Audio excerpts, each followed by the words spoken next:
Joe, uh, these images that we've seen that were just released in the last couple of hours by the NYPD show the suspect is a white man, but we really don't have much more than that to go on. His face is almost completely covered.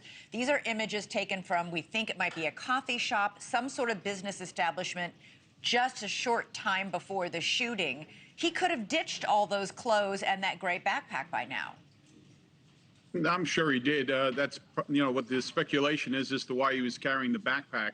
That he planned this well in advance, as you stated, and he had his escape route going. And at one point, he knew where he was going to change those clothes. And they will follow that path as far as they can and take it from there into Central Park, if that in fact is where he went to.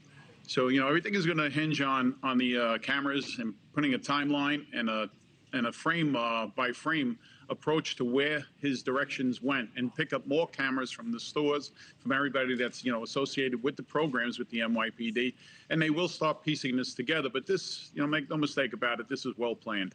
Yeah, they'll also be looking, because there are tons of surveillance cameras in that area, Joe. They'll also be looking at working backwards, right? Where did he come from? Trying to find images of him arriving, and then trace it back further and further. Absolutely, and not only going back from that day, they'll go back a couple of days to see what they can find on surveillance footage, to see, if he actually walked the area, scoped the area out, which he may have very well done. And, he, as you said, he planned this out to the point that he came up.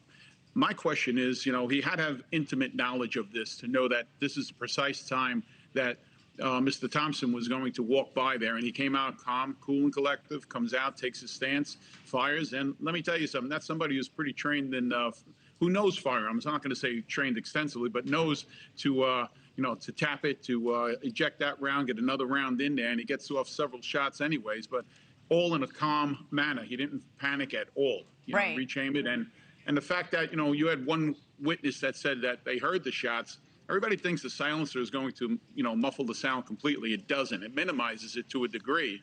And the fact that this might be, for lack of another word, a street silencer that that does throw it off, and it does hamper the rechambering of another round. But he knew enough to about that piece that he would just rechamber it himself, get that round out. That's why they found live rounds at the scene. Chris, the shooter obviously knew exactly what time Brian Thompson was going. He arrived extra early. The conference wasn't supposed to start until 8. He was walking into the Hilton Hotel at about 6:40 a.m.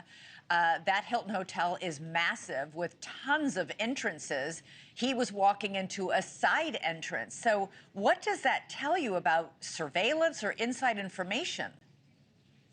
I mean, look, the lives of executives, board members, C-suite individuals, especially for large Fortune 500 companies, it's well known where they're going to be. This happened to be an investor meeting. It's well known where they're going to be located, potentially which hotel they're going to be at, where they're going to be traversing from point A to point B. And so as a result, that pattern of life becomes really, really important in terms of the pre-work that is being done here. This could be coming in from sources that are open source intelligence, items that are on the company's website, information that's put up by the company itself, obviously to investors. Yeah, but Chris, in this case, he's been in New York City just since Monday. He's staying at a different hotel.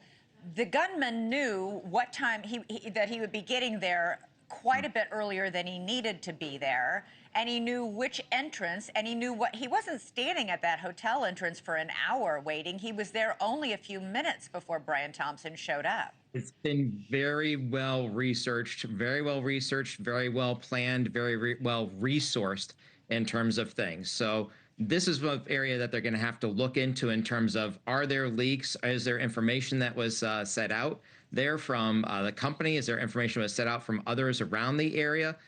Is there information that was gleaned from the hotel and from others that were servicing that investor meeting? Definitely something that took resources, time, and planning, and was set in motion probably a few weeks ahead of time, at least. Super quick, Chris, I'm curious if he'd been getting threats. Are you surprised that he was walking around New York City without any security? It is, look, corporate executives face executive protection risks all the time in terms of threats, in terms of people that are complaining.